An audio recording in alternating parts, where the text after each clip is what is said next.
আজকে চলে গেছিলাম আমরা আমাদের গ্রামের বাড়িতে। আর এইখানে আমরা এসেছি, আমরা যেখানে বসেছিলাম একটা ফাঁকা জায়গা ছিল, মানে ওইখানে পাখিটা দেখছি গুড়গুড় করছে। দেখো পাখিটা কত সুন্দর, মানে কাছেই গুড়গুড় করছে।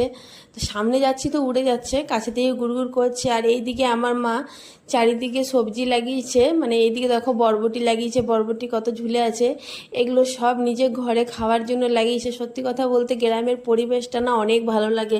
আর বিশেষ করে এই চাষগুলো যখন করে, এগুলো মানে খাবার থেকেও ভালো, দেখতে অনেক সুন্দর লাগে। দেখো এখানে ঝিঙে লাগিয়েছে, খুব ভালো লাগছে দেখতে। আমার না গাছে সবজি থাকে, সেগুলো আমার দেখতে অনেক ভালো লাগে। আর এখানে কতগুলো ফুল গাছ আছে, গাঁদা ফুল গাছ আছে। আর সত্যি কথা বলতে এই ফলগুলো যেগুলো লাগিয়েছে, সবজিগুলো যেগুলো লাগিয়েছে, সেগুলো সব ঘরেই খায়, মানে ঘরে খায়। কেউ চাইলে তাকে দিয়েও দেয়, বিক্রি ফিক্রি করে না। এগুলো সব ঘরে খাওয়ার জন্যই লাগানো হয়েছে। এখানে লাউ গাছ, কুমড়ো গাছ, তারপরে পেঁয়াজ গাছ, কি সব গাছ পুরো লাগানো আছে চারিদিকে। আর এই গাছটা তোমরা বলো তো এটা কি গাছ?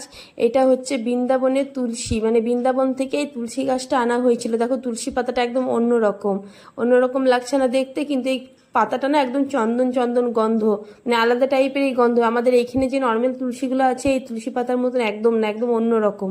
আর এই গাছটাও দেখো, এই গাছটাও অনেক ভালো লাগছে দেখতে। এটা কি গাছ আমি তো বুঝতেই পারলাম না, বেগুনি কালারের এটা কি গাছ। আর লাউ গাছের এখানে মাচা দিয়েছে, তো বেশ ভালো লাগছে। আমি না গাছগুলো দেখে পরে আমি চারিদিকে বেশ দেখেই বেরাচ্ছি, আমার অনেকটা ভালো লাগছে। এই সময়টা না ঠান্ডা না গরম, এই ওয়েদারটা খুব ভালো। মানে এখনকার সময়টা না বেশ ভালো লাগে, না ঠান্ডা লাগে না গরম লাগে, খুব সুন্দর একটা ওয়েদার। দেখো এখানে কত বড় একটা আগ গাছ হয়েছে। এরপর আমাদের দুপুরে রান্না বান্না হচ্ছে, এখানে মা রান্না বসিয়ে দিয়েছে, আমিও কিছুটা হেল্প করলাম। সব রান্না মোটামুটি হয়ে গেছে, এখানে খালি মাটনটা বাকি আছে। মাটনটা হলে রান্না বান্না কমপ্লিট। কেমন লাগলো তোমাদের এই ছোট্ট মিনি ব্লগটা?